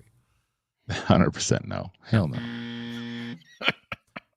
All right, Rusty, could you put a figure on it? I don't like them, to be honest. I mean, they're kind of pointless to me. They're cute, it's like playing Barbies as an adult. So they're nice, but it's just, I'd rather use that space for other things. I have a grill, I have all my little setup, I have some tables. Like Doug's setup at his house is pretty cool too. It's just, it's just a little corner, nothing crazy. Looks nice. Doug, you have a cooking shelter, or I don't know what specific name you're calling on it, but like what kind of money are you into that? Okay. This is version 2.0 because I did build a grill area for my Lynx gas grill. And then I actually tore it out, the concrete countertops that I built the molds and everything. So it was a lot of pain and agony. Okay. But now I have a barbecue pavilion. And so I was on the back porch, and I would have to clean the windows every 3 months or so, every quarter, basically, because the smoke was building up on was creating a haze. And so my wife, as Rusty knows, my wife mandated that I was getting off the back porch area. And I said, this is a $10,000, oddly enough, decision that you're making. And she said, yes, go and do it. So like you said, you have a lot of concrete, I think. And I put in a concrete slab, a 13 by 21 concrete slab, and then I bought the pavilion from Costco. It's a 6-post pavilion, and it's 12 by 20. And thank God I put an extra foot around, because on one side I'm 23 inches off the ground because there's some slope to it. And so it was like $6,000 for the concrete, about $2,000 for the pavilion. And, I paid my brother-in-law for the electricity, because he did he's a professional electrician and stuff. And so I ran the electricity. I bought like a stainless steel, kitchen table on wheels. And so it's a really nice setup. I've got a small love seat, I get it wrong all the time. Adirondack chairs. Adirondack. I've got Adirondack. I told you. I warned you in advance. And so I have seating for 5, and I've got my kitchen stainless steel table, and I've got 5 grills. So with the grills, it's probably, if I had to buy the grills, it's a $20,000 investment. Yeah. I have. Still way shy of $100,000. I'm still sticking with 10. Seems like a lot to me. And the concrete and just having the grills stationed around the concrete is good enough for me. And if I have to get out the old softball pop-up 10x10s, they're in the shed out back, and I can pop them up. They still do their job, can anchor them down if the wind blows, and away we go. So I'm sticking with $10,000 cheap-ass special. Rusty, 100% yes or 100% no. Building an outdoor kitchen is a great idea. No. Doug, great idea. I would say yes, it's a great idea, because I saved some bucks doing that both times. I think building an outdoor kitchen is a great idea. However, too much for me. So I'm not going to do it. But I think it's a great idea. Love the concept. I love looking at them. I love driving by homes that have them. Every time I see the mansion shows on television, they all have these great outdoor kitchens that I'm sure never get used. But I love looking at it. Great idea. But where the rubber meets the road, maybe not so much. Dougie, 100% yes or 100% no. You agree with David Gafford when he says the next big thing in the griddle market will be every manufacturer racing to make stainless steel griddle plates. My answer a few weeks ago was no, but my answer now is yes. Oh, all right. We'll circle back on that yes. in a second. Rusty, stainless steel griddle plates, a race to do it by manufacturers. Yeah, I mean, those are nice. Griddles are the best. So I would imagine. I still maintain a yes for me as well. Now, Rashid Phillips did make a good point. If you look at cost of steel and all this other stuff at this point, it would be perhaps non-responsible fiduciariness, which is not a word, of companies to take stuff that costs a lot to then make something that they're going to have to charge more of a premium retail number for versus the traditional steel that's on a flat top. Doug, why were you a no and now you're a yes? I've always heard Meathead for years complain about how dirty cast iron can be and how that is. And well, as you know, I probably keep things cleaner than most, not as clean as BBQ, but pretty clean. And this a couple weekends ago, I went to a friend's place and cooked on his flat top or whatever. And I thought, I'm going to try those cheese things with the pickles in it just for the hell of it. OMG, was the flat top dirty. And I worked on it for an hour and I couldn't get it clean. I heated it up. I cooled it down. Oh, because then the next day I tried it again and it was still dirty. And then when I came home, what did I do? The first thing, I cleaned my flat top again. And I'm like, oh, well, this is how it's supposed to be. But man, if it was stainless steel, it wouldn't get that way. So it'd be much better. So yeah, I finally agree with Meathead on that. So it gets dirty. So Sterling Ball has is it Twin Eagles? That's a high end. Yeah, high end. That's Twin Eagles, the high end pellet grill. Yes. But he's got a stainless steel griddle. They also made at one point. Maybe they've since went out of business or they sold or something. I don't know. I might be. I have someone that just bought one. Oh, okay. All right. So stainless steel griddle. And he said, look, you get to the stainless steel griddle, That's a game changer versus the traditional steel griddle top or iron griddle top that you're getting here now. So I can't personally attest to that. I'm hoping that at some point Ryan Zaboral over at Pits and Spits sends me that 3-burner gas grill with a stainless steel griddle insert to go on top of it so I can give you firsthand knowledge of that. Rusty, do you have stainless steel griddle use? No, I just use stainless steel pans all the time because it's the same thing and it's nonstick. You get it hot enough, you know, the little bubbles that bounce around. Nothing's going to stick to it. Cook an egg on it, everything cleans up like a charm. It's lighter. It's everything that you'd want in a griddle. And I think that people using the Dutch oven way or whatever, it's fine, but it's not the only way to cook. In fact, I've kind of gone away from Dutch oven or cast iron completely and back to my all clads all the time. And I think they're really nice. It's a really good way to cook and sear. Let's go back to Rusty.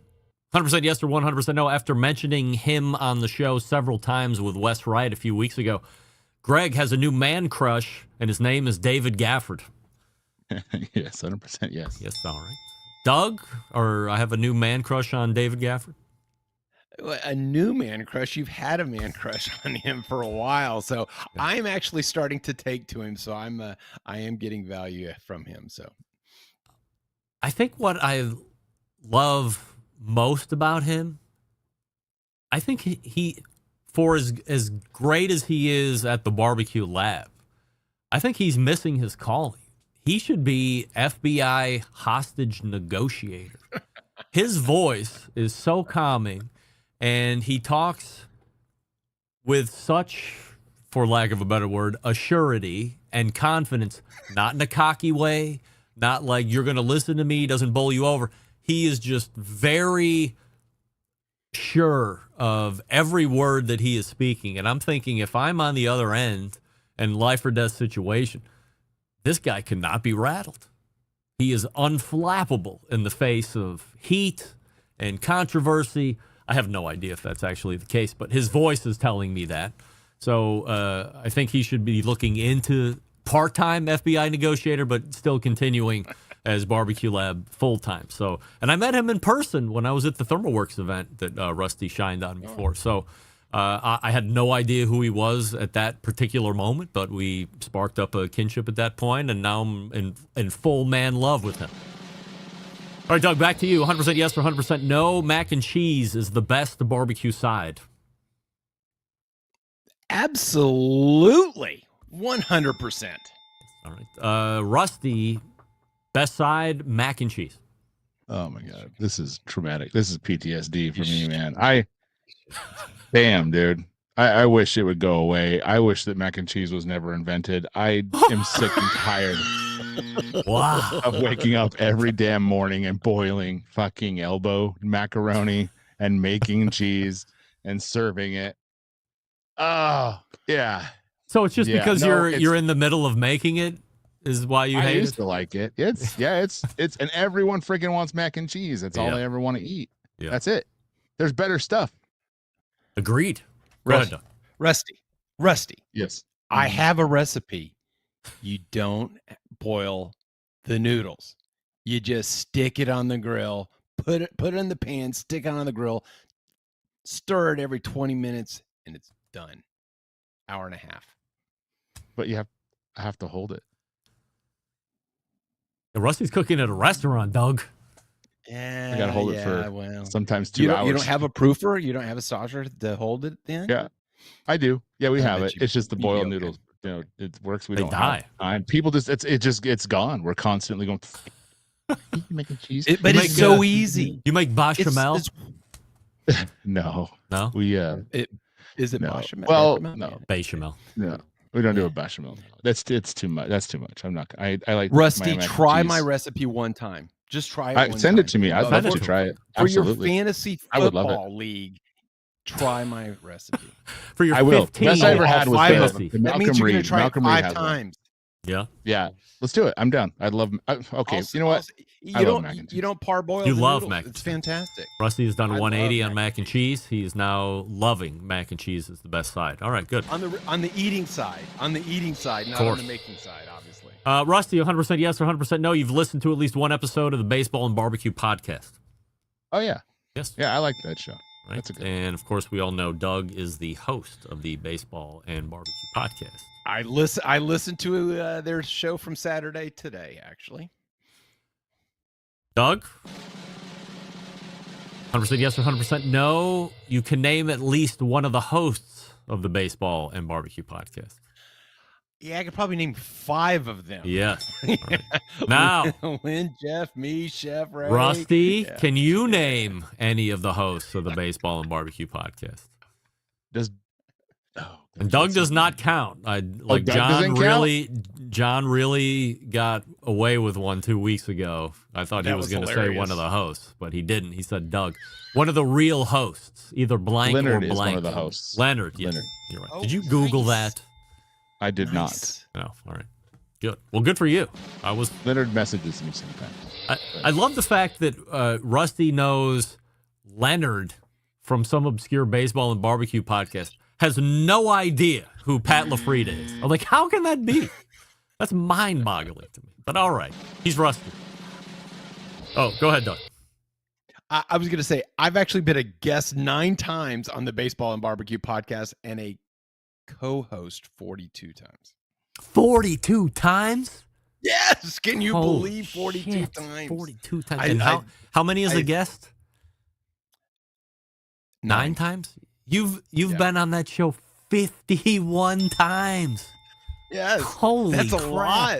I That's a- couldn't believe it when I told it up today. That's more than So, most yeah. podcasts exist. Well, Doug's the only one that can talk about baseball because, nobody likes baseball. So there you go. Oh, stop it. Len and Jeff love baseball. They're big Mets fans. Oh. Why they just got their asses handed to them by the Guardians last night, in case anybody was Oh, wondering. nicely done. Right. Nicely done. Yes, stretch out Jeff to a is a 5-0 Rain Man, lead. aren't they? Yeah, no doubt. He loves it. All right, next question. Rusty, 100% yes or 100% no. MSG, not Michelin Star Guide, but MSG, monosodium glutamate syndrome, is fake. It absolutely is fake. 1,000% yes. 1,000% yes. The most percents you can possibly do. Doug, MSG syndrome is fake. I've always thought it was fake, but no bullshit. I was reading Food and Wine magazine on Sunday, and they had an article about Anamoto that's going after the New England Journal of Medicine. 1968 is when the New England Journal of Medicine came out about it being in Chinese food. And since then, that's the origination of the hatred of MSG. And so they did studies. 20% of the people still don't like MSG and will never eat Chinese food. And it was like 14% of the people think MSG is good after all these years. Wow. So do you It's think in it's natural compounds. You think Yes, it's fake? it's in Yes. natural compounds. Yes. It's in potatoes. It's in tomatoes. Yes. So Potatoes absolutely. and It's in meat, tomatoes? actually. Yes. And Doritos. Doritos, that's right. And ketchup, just tomatoes, of course. 100% yes or 100% no. Rusty, Jess Pryle's revelation that the teaching of cooking chicken to 180 degrees in commercial situations was, in a word, shocking. No, it's not shocking. Doug, cooking chicken to 180 degrees in a commercial setting was, in a word, shocking. Absolutely. Because if you hold it at 150 for 47 seconds, it's still safe. So why in the world would you do 180? But yes. I was shocked. I have to. Why were you not so Ridiculous. shocked at 180 degrees, Rusty? Is it just because the public needs to feel 100% secure about chicken no matter what? Well, I've just worked in places where the standard was 175, 180-ish. So it's just kind of something I've always known. So it wasn't shocking. So, yeah. Wow. Just to make sure there's for so there's no lies. 175 degrees. Red Robin, actually, that's their rule. It's 175. And they cook their burgers to 180? They do 165 to. They do medium rare. Yeah. No, they do. No, they don't do mediums. They do mediums or well done. So yeah, that's their rule. And I was a manager for them for a little while, and that's what we did. Red Robin. Haven't been there in years. Yum. Maybe I should give it a whirl. Love their burgers. I think they're bankrupt. All right, Dougie. 100% yes or 100% no. Hardcore Central, a potential podcast featuring Jess Pryles and myself, will never see the light of day. 100% no, it won't see the light of day. So I'm that's going to yes. say no to that. No. You think, okay. Rusty, I think a 100% no is a yes. 100% yes or 100% no. The potential podcast Hardcore Central featuring Jess Pryles and myself will never see the light of day. Never, ever see the light of All day. right. Never. So, Doug, So you were saying yes, that- it is going to happen. Yes. Because if you Wow. say no, it's a yes. That's right. And so, Rusty, are you agreeing with that? Or are you saying never ever it's gonna? So you're. I don't know saying how yes. this dude does it, man. He's got a job, a family, does this shit on Tuesday every time. How the hell will he even do that? Like, how? What? He's a sales director. This dude will have. They'll have to put a statue of him in Cleveland, Ohio, if he does that and successfully does it. I feel like Jess Pryles would be, well, she would be more of the, like, burn fast and then burn out. I think a lot of people think what has history shown us? A lot of people want to get into podcasting. A lot of people think they have a great idea or concept or something that can be a concept that can be repeatable, but with new information. You know, this show is repeatable every week, but always new information. But really, the lifespan of a podcast is 3 episodes at the current moment. That's the average. What? Somebody launches a podcast and they're done in 3 episodes. So the fact that I'm, almost 20 years in is a little out of the norm. And so where I know the work that has to go into a good podcast, I can't sit here and say that Jess Pryles understands the same stuff that I understand from a commitment perspective. Plus, she's like way busier than me. She has no problem traveling the globe at any given moment. I couldn't possibly understand that. And that could make for recording issues. So I believe there's a lot of hurdles. Do I say no fully? I'm more of a yes, it will never see light of day kind of guy, but I never say never if she came at me. But she would have to be the one wanting to drive that, just knowing what I know, what it takes to make a podcast happen, especially live, too. Go ahead, Doug.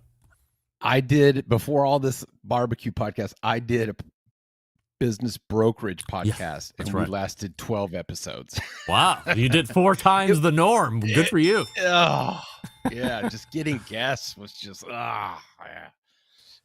All right, Rusty. 100% yes or 100% no. Activated charcoal rubs are, in a word, overrated. 100% yes. Yes. Doug, activated charcoal rubs, overrated.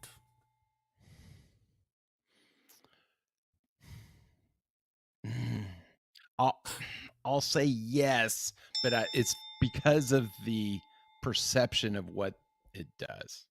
Yes. I say yes. I know what they do. I think aesthetically it's gross. So I think one is too much, and the proliferation of them is too many and overrated. Doug, 100% yes or 100% no. You have heard of the barbecue restaurant called The Joint. The Joint? No, I have not. Rusty, you have heard of the barbecue restaurant called The Joint. Probably. I'm going to say probably. Mm. It was that one that I knew the guy, but I didn't know him. And then Prime Barbecue. And then it hit me. And then all of it all that's came Prime. back to me. Yeah. No. The Prime. Yeah, Prime. And I was like, I watched the whole thing on that dude. Yeah, he's the God guy. Yeah, I remember him. And then I'm sure I know The Joint. It sounds really familiar. I'm pretty sure I know it. My memory sucks.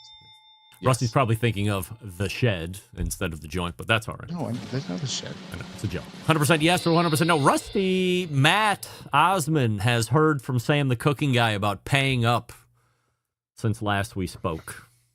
I'd say 100% no. Matt did call me yesterday. Matt, if you can give me a call again. Sorry, I missed your call.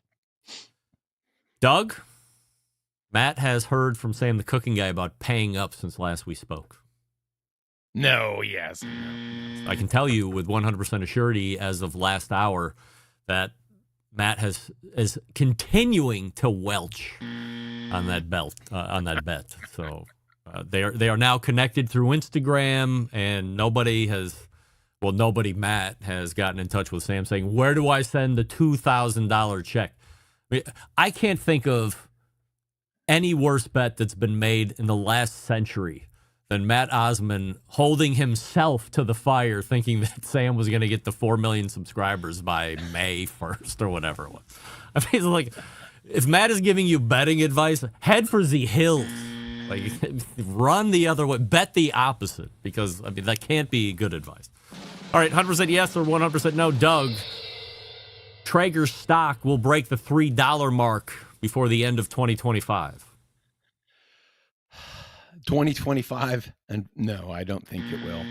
Rusty, Traeger stock will break $3 in 2025. Is that good or bad? Is $3 good? Well, it's $1.60 right now, or 160, so 165. I don't know this shit. Yeah, it almost double. Yeah, think of I'm it gonna that say way. no. I'm just gonna say no. Yeah, so I will continue to agree. There's zero chance that in the next 4 months that Traeger stock is going to hit $3. By the way, I am not a financial advisor. I will play one here on the internet airwaves. If Traeger stock hits $3 a share and you own it, sell immediately. Sell immediately. Right, Doug? Yes. I bought in early, and then it went down, and so then cost averaging is a really good thing. And so when it was $1 something, I bought a lot. And so when it went to $6, I sold and I made money. Yeah. Good for you. Rusty, did you have something to add? No, I was just pointing at Doug because that's what I do. It's like, good job, Doug. Kind of thing. Yeah. So if it gets back to 3, boys and girls, sell all of your stocks that you have and head for the hills. All right, Doug, 100% yes or 100% no. Sorry, we got to go back to Rusty. Rusty, Doug has already tried and subsequently given away the Grill Fighter grill brush we talked about last month.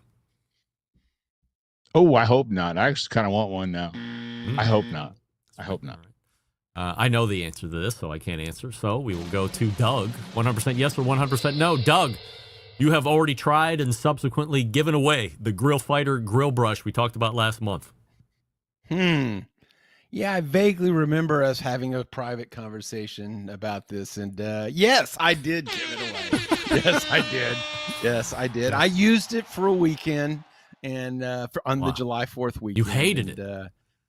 I hated the size, and I hated the like not big enough, wide enough. No, it's like this big. It's like huge. What? Yes, it's big. It's too big. I like the little small ones about like this that I can go, and then I like the little sponge. No, it's just too much room, too much landscape to take up. So, All right, Doug or Rusty, you're surprised, I bet. Yeah, actually, I am, because I clean my smoker out a lot, and it's a rotisserie, so it's got the 2 things I have to get underneath it. So maybe that won't work out. So that sucks. Yeah. I think it's going to work. Both John Solberg and I are fabulously in love with the Grill Fighter brush. I don't think I'll ever have to buy another grill brush again. I don't know how it is going to destruct. It's made like a tank. I would be shocked if I had to buy another grill brush in my life, and I'm 51. I'm saying at 76 years old, I'm going to be using that grill. It won't go away. I gave it to my in-laws. My in-laws have it and they love it, so that's perfect. Well, good. All right, Doug, 100% yes or 100% no. You already have several names on your list for the 2025 Barbecue Central Show's Guest Hall of Fame, which, by the way, happens next month. Holy camole, and luckily I do. Yes, right. Rusty, you have several names on your list for the 2025 Barbecue Central Show's Guest Hall of Fame. Since all of mine, I think last year got shut down and they were fucking gold, I still have that list. Yes. All right. Rusty foreshadowing a re-argument for his A lot of all research his is going to be shutdowns. doing. That's right. Feels like meet the new list, the same as the old list. 100% yes or 100% no, Doug. Low key, John Solberg is the best follow on Instagram. I agree with that. You never know what he's going to put up. I love the glasses are not just for the pretty people that he put up a few days ago. Rusty, John Solberg, low key, is the best follow on Instagram. Yes. Yeah, he does great. My favorite ones of John they're always reels, and there's something crazy going on in the background. John doesn't say anything. He's just got the dumbfounded look. Just does that. Yeah. Oh yeah, he's like, no, don't do it, don't do it, don't do it. I love it. Something blows up. I mean, I don't know where he's finding all this stuff. He's a magician. All right, Rusty, 100% yes or 100% no, and I'm crossing all of my fingers and toes with this one because this really threw me for a loop 2 weeks ago. Rusty, you have heard of the band Winger before. Oh yeah, of course. 100% yes or 100% no. Doug, you have heard of the band Winger before. Yeah, I'd say I think I've heard of them. Yeah. Yes. All right. Well, it may come as a surprise to both of you that the only person that knew Winger 2 weeks ago was me. Nobody had ever heard of Winger before. Oh, yeah, 2 weeks ago. Yeah. Nobody had ever heard of Winger before. Matt Osmond didn't know them. John Solberg didn't know them. Rasheed Phillips didn't know them. And Sam the Cooking Guy didn't know. Wow, they had 2 albums? I didn't know that. But no, they had like 3, 5 or 6. Wow, look at I've got 3. all CDs too. Doug is a mega fan. They're on tour right now too, I believe. Oh, are they? Yeah. No, the guitar play, man, he was great. The singer guy? Material. No, Kip Winger is still like a heartthrob. That was Warrant. Yeah. He died. Yeah. The lead singer died? Of Warrant, yeah. Who was that? I don't know. I think he died of alcoholism or something. Didn't he have like a girl's name?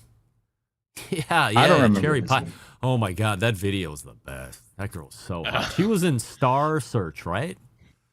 She was the swimsuit model in Star Search. I think they got married after that too. For sure. I would have married. Oh, her, really? The Can't Get Enough video was pretty hot too. Yeah, very good. All right. To follow up, 100% yes or 100% no on the Winger question. Their song 17 is better than their song Headed for a Heartbreak. Rusty. I gotta be honest, they both kind of suck, but yeah. She's only 17. That's creepy. I can't go with that. Let's go with the Headed. All right. Doug, 100% yes or 100% no. 17 is better than Headed for a Heartbreak. Absolutely. Yes. Lead singer of Warrant was Janie Lane. Janie Lane. Yes, I knew that. And died of alcohol poisoning, thanks to the Google. Look out. All right. I agree with Doug, by the way. 17 is better. As I said 2 weeks ago, any song that not only skirts but jumps over the fence of sexual impropriety is a song for me, and 17 does that. Absolutely. All right, last one. Doug, 100% yes or 100% no, proving that my hypocrisy knows no bounds. I have used the Hardcore Carnivore Everyday Carry steak knife in the past 30 days.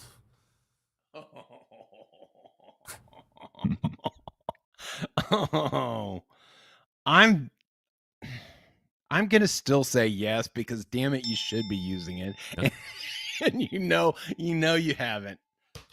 Rusty, 100% yes or 100% no. I have used the Everyday Carry steak knife in the last 30 days. I'm gonna say yes this time. Yes. I'm gonna go with it. I think you should. I think you have. Proving this question has no limit to use. I have not used the Everyday Carry steak knife. I cannot get over barbecue clean. I mean, I don't know how many times I got to say it. I can't get over barbecue clean. That should cinch it up for next month because guess what? I'm going to ask it again next month. And guess what? One of you motherfuckers is going to say, yes, I used it. It's probably going to be Matt because you guys are at least listening and half smart. but I believe somebody is going to think that I will have used it in the next 30 days. I can't believe it. I did know you had PTSD of my comment of barbecue clean, but yeah. So anyway, no barbecue clean. Which evidently is a term really starting to make the rounds. I'm starting to see it more and more. Barbecue clean this, barbecue clean that. Oh, really? So, yeah, you should probably buy barbecueclean.com if you don't already own that. Thank you. I will. Yes. All right. All right. So that's it. And we have time for promotion, of course. Rusty, what are we promoting tonight? If you're ever in Salt Lake, stop on by Salt City Barbecues. And there might be a food truck podcast coming out here soon. We'll see. I don't know. Let's just throw it out there. What are your hours at the Salt City brick and mortar? 11 to 9, but we've been selling out a little more and more, so we'll hopefully adjust. But 11 to 9 M through S. Every single day now. Oh wow, good for you. No labor issues. Well, the food truck keeps us going. The food truck is the cash cow. We just right now, so it's getting busier there, and we're hoping it gets more busy. So we'll see how it goes. All right, Doug, what are we promoting tonight? I am headed to Chicago on Friday. I will see Meathead for lunch on Monday. Right. Going to a Sox game on Monday night. Be careful. Yeah, be careful. Yeah, I'm going to some locals. Southside. And yeah, I agree. And I probably shouldn't wear my Cubs gear, but and then I'm going to the ACE conference, the ACE hardware conference, which is in the McCormick Center, because my rubs are going to be in ACE hardware now. Oh yeah. Yes, they will be in ACE hardware now. So, but I've got to meet some people, shake some hands, kiss some. You tell Craig Hansen to sponsor the show, for Christ's sake. I will mention that to him. Yeah, he's been promoted. He's up one layer above. But, so have I. Tell him I'm a director, and I probably rank higher than him, so he should do what I tell him at this point. So. He's been at ACE for like 29 years, long time. If you can believe. Yeah. Oh my gosh, long time. So, and then I'll be a co-host on Surprisingly on the Baseball and Barbecue podcast coming out soon. All right, Rusty, you had something else to say? Yeah, you guys are talking about getting tested, and I talked to Doug, and he kind of forgot this, but let's tell his story one more time. Doug inspired me to get a colonoscopy, of which I did, and then it found that the thing was precancerous. What? So, yeah. When was I don't know if I said that on air or not, because I told Doug and he didn't really know that. But I got the test results back about a few weeks later, and it was precancerous. So if I when did all this happen? Last year. Oh, last year. When you're all talking about it a lot, I'm like, shit, I just got to do it. I was listening to Doug talk about it, and I called my doc. I got an appointment that second in my car. Yeah, and I went and got it done. And probably when I came out on the, I came out and talked about it on the show. Yeah. So yeah. Wow. Well, good. I mean, if we can sit here and say right now, testing has saved Rusty. For every way he has tried to throw himself in harm's way, he decided to listen and was inspired by Doug and, pre-cancers. I mean, what more encouragement do you need to make your own appointment starting tomorrow? And it doesn't matter. I mean, if you're 30 years old or older, start asking your doctor to get a colonoscopy. I mean, as far as I'm concerned, it's never too old to start. Right, Doug? And it's easy as hell. And easiest thing ever. Exactly. And don't rely on the poop in the box. I did that for a couple times, and that's only 92% accurate. So, and my surgeon said that 25% of her clients that she does surgery on for cancer are less than 45. Wow. So she thinks the age needs to go down to 40. Yeah. I think it's probably all the processed food or whatever we're eating and stuff. I mean, so anyway, so go do it now. I went because another barbecue friend of mine from Grills Gone Wild, Iowa, he had some trouble, and that's why I actually wound up going myself. So all barbecue related. It's synergistic, man. So we have Doug Scheiding right here from Texas, longest running embedded correspondent. And below me, it's Rusty Monson from Salt City Barbecue, the brick and mortar restaurant, also food truck from the great city of Utah. So if you're around Salt Lake, go see Rusty. Boys, I can't believe we pulled off an hour, just the two of us, but great conversation and great questions. And we will see everybody back in September. All right. And now I can quickly segue out of the show and everything will work out just fine. How about that? 35 seconds away. Let me make sure everything is stopped. We're good. So I can do the normal out here. Well, great. I thought for sure the second hour might be done in 30, 40 minutes. But as I just mentioned, great conversation with Rusty and Doug. No surprise there, of course. All the way back in the first hour, it was a Malcom Reed visit. He's got evidently he's had a Santa Maria-style grill for some time and is just really starting to cook on it. So great to explore that kind of cooking. I would like to get my hands on one. By the way, if you're from crankitup.com and you would like to send me a Santa Maria-style grill, I ain't going to say no, dog. I'll have you on the show. We can talk about it. Let's do an in-kind. And then, after Malcom Reed, believe it or not, it was a Sam the Cooking Guy segment, 35 past the first hour. We agree. Sam and I agree, and Rusty and Doug. Testing now. Colonoscopies right now. If you're over 40, or if you're at 40, or up, go now. Don't wait. Saved Rusty's life, probably. He had precancerous. And then second hour, the usual embedded correspondence, or at least the other half, by Doug Scheiding and Rusty Monk. All right, big show planned for you next week. So, how do I always leave? September 11th, 2001. I will never forget. And until next Tuesday at 9 p.m. Eastern, this is your program host and proud U.S. American Greg Rempe saying, Shalom!